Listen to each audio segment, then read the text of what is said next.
మరి యాకోబును మనం గమనించిన వారమైతే, మరి యాకోబును హేరోదు రాజు ఖడ్గము చేత చంపించేశాడు కనుక, ఎందుకంటే ఇది యూదులైన వారికి ఇష్టమైన కార్యమని మరి యాకోబును ఖడ్గము చేత చంపించి యేసు ప్రభువు మరొక శిష్యుడైన పేతురునేమో చెరసాలలో జైల్లో పెట్టించాడు రాజైన హేరోదు.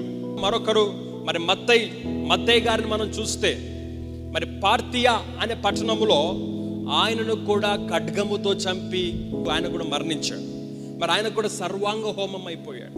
ఈరోజు మనకు వస్తున్న చిన్న చిన్న శ్రమలను బట్టి నువ్వు చింతిస్తున్నావే, యేసు ప్రభువు వారి శిష్యులైన వారు యేసు ప్రభువు వారి కొరకు ఈ లోకములో వారు సర్వాంగ హోమం అయిపోయారు. అంటే సర్వాంగ హోమం అనగా వారు సంపూర్ణముగా శ్రమలు, భయంకరమైన శ్రమలు అనుభవించి ఆ శ్రమలలో వారు కాలిపోయారు. కానీ యేసు ప్రభువు వారి కొరకు వారు కాలిపోయి మరణించిన వారుగా మనకి కనబడుతూ